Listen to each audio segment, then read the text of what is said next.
Okay, this video is for section 5.3.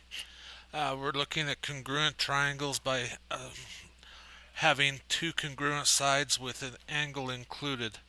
So we're going to look at that and make a proof of that theorem. So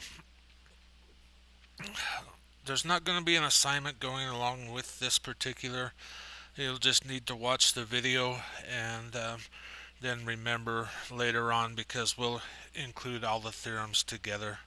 So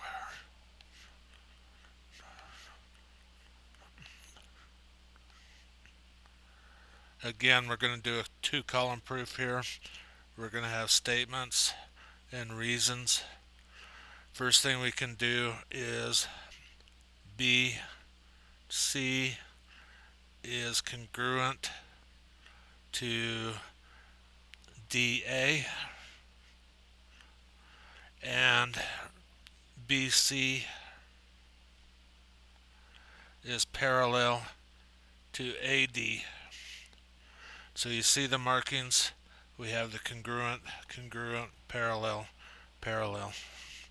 All right. So that information was given to us. So we'll put given here. All right. Well, the first thing we can say is that angle BCA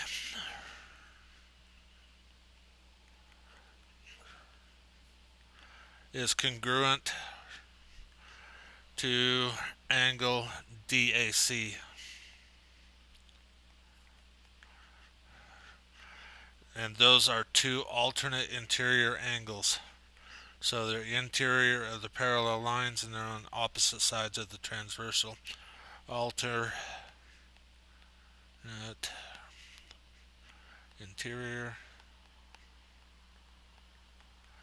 angles. All right. So with that, we know that we have this line that separates the two of those. So we can say that AC is similar or congruent to CA, which is the last parts of both of those, and that is the reflexive property.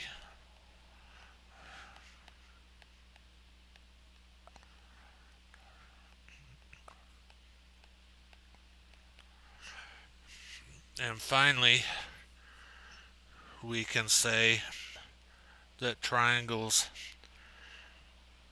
ACB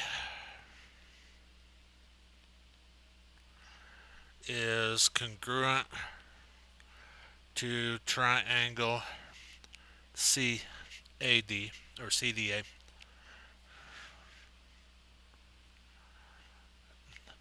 And that is because of the side angle side congruence theorem. So if you have two sides and the angle that's included,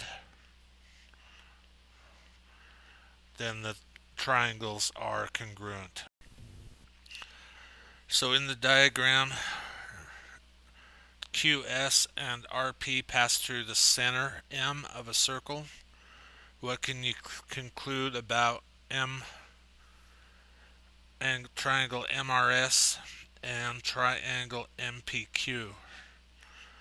So if they cross at a midpoint, that should tell us that MP is congruent to MR and also congruent to MS and MQ. So we have MR,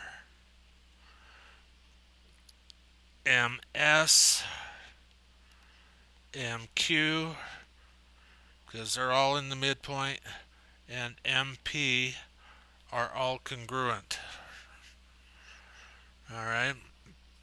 We know that angle SMR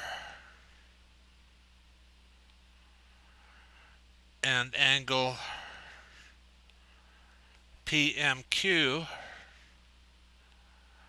are congruent because they're alternate, or they're vertical angles. So because they're vertical angles, that gets us that. We get the two sides are congruent, so this is congruent to this and this and this, and the angle's congruent with the side angle side.